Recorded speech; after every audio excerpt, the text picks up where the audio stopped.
Shining, shining forever. That opening, though, I'm hooked to it. Every time I hear it, I just can't stop singing it. So this episode starts off very strong. Very strong. It's like it comes in, it picks up where the last one left off with Sanji giving the warning. This is all a trap. He's still a Shichibukai. Then you have Fujitora shows up. Doflamingo shows up. So the setup and progression in the beginning of this episode is like we go from a snail's pace with that scenario to bam, everything is there, everything is set up, the table has been set on Green Bit, so I'm like, oh my god, fuck yeah. So the beginning of this episode definitely starts off strong, and then we go into the middle of the episode where it kind of like breaks away, and you see Luffy's in the tournament, he's fighting a lot of fodder, and while it looks cool and everything, just seeing Luffy flexing and going in, for the most part, it was just like, didn't really care for those particular scenes. They felt unnecessary in a sense of like, you know, we're doing something very big, and if we're gonna see Luffy progressing within the tournament, ideally you want to see him go up against the people that matter, because in the manga, I highly doubt, you know, it was just like page after page of him fighting irrelevant ass people. So definitely that was one of the scenes that I felt was like taking away from the episode, because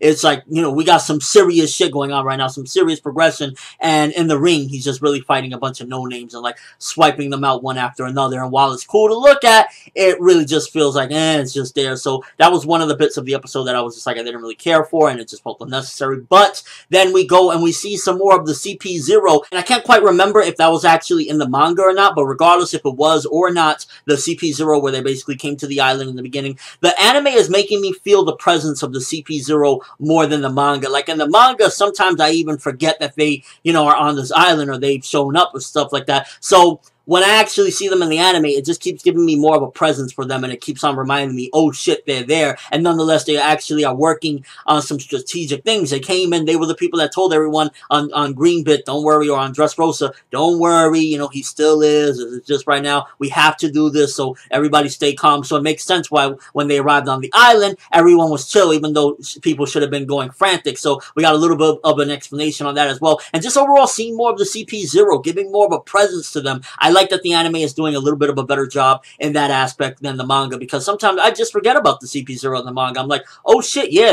they've arrived on here. So definitely good job with the anime of making me feel their presence. You know, things are very interesting to say the least when even Akainu, the head over there, is basically like, I'm frustrated. Even I didn't know about this. I'm going to speak to the Five Elders right now because he was tricked. Fujitora was tricked because Fujitora is going in there like a boss. Like, yo, I'm about to take on both of these pirates. Which really makes you wonder how strong Fujitora is. If he was going in there with the mindset, I got to fight Doflamingo, I gotta fight Trafalgar Law, I'm gonna take both of them on. How strong is he? Or does he feel as though Doflamingo isn't on that Admiral level so he can take on both of them at the same time? Because we obviously know Law is not on that Admiral level. He's strong, but he's not Admiral level. Like, he couldn't... I honestly feel like Kizaru versus Law, come on, that's total mismatch. So that really gives you an inclination of how strong Fujitora at the very least feels he is, because he was going in there with that mindset. But then it also makes you wonder, just like, how much of a distance is there between the government and people like the admirals and the fleet admiral, stuff like that, when they're not even telling him stuff, and he's going to the elders pretty much to get some information and some insight. So you can see there's a big disconnect between them and the communication at the very least, because he's going over there headstrong, and it's like, oh my god, I can't wait till they actually reintroduce Akainu into the story, full blown, get to see him do some epic shit, because I'd imagine he's in a whole different league as well ever since that time skip, and he's going to do some amazing things eventually. So it's like, in due time, you get the voice at the very least. Still like a tease, like, oh my god, Akainu, he's going to the Five Elders, and I really would love to see what the fuck they talk about and how that conversation goes down. So definitely a little interesting bit there. Now the whole world knows that it was bullshit pretty much, or at least New World knows for that matter, that it was bullshit, that he was quitting because they get the newspaper, the extradition, which was all part of the plan. And this episode kind of is one of the big, I guess, pushes to show how Doflamingo is as far as a strategist goes, that, you know, he strategized from the start to the finish. Like, even little small things like this, he did it. And I like how the ending of the episode was pushing forward and foreshadowing, where Law's just like, yo, you must be like a celestial dragon to be able to pull this off. So it's really making you wonder and really getting things like more interesting for that matter with Doflamingo, and as to who he is, what's going on with him. And it was already hinted before where Virgo said, you don't know his past, you don't want to fuck with him. So it really was giving some good foreshadowing, and Doflamingo was like, it's a lot more complicated than that. So very interesting, and it just is making you want to know more about his backstory. And overall, it was like some good progression, some good setup. The best bits of this episode, bar none, were definitely the Fujitora, Doflamingo, Law stuff. That was just like interesting progression, setup, very good stuff. And it's just like,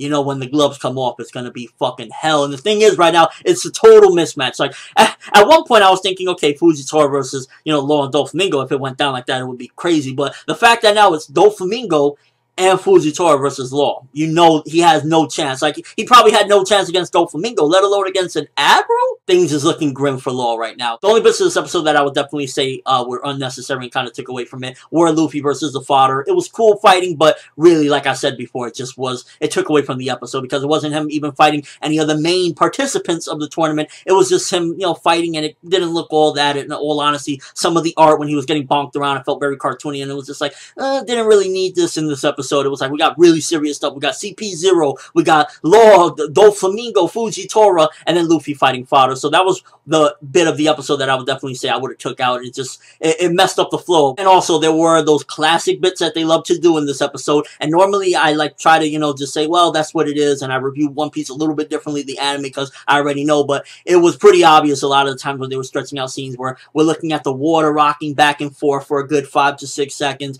We're looking at Law's eye for 5 or 6 seconds. So they really were pushing a lot of those stretching traits. And I'm just like, to a certain degree, it's like, it's cool. But then at the same time, it's like, you're stretching things out. It's like, I want to know what's going to happen next. I don't got time to look at the water rocking back and forth. So as a whole, it was a good episode. I'm going to give this one 7.5 out of 10. It was giving good setup, great progression. It's just overall, it's just like, yeah.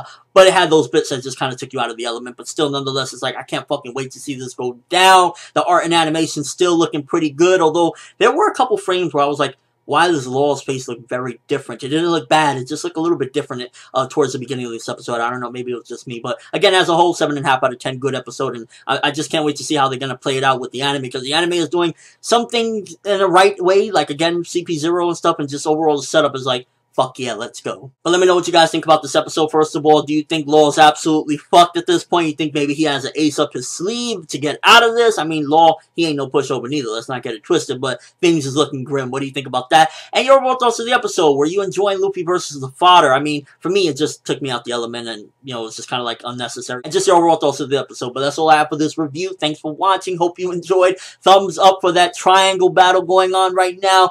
Doflamingo, Admiral Fujitora, and Law. This is looking so promising in the anime right now, and I can't wait to see it go out. For Neverworld, and as always, people, have an awesome day.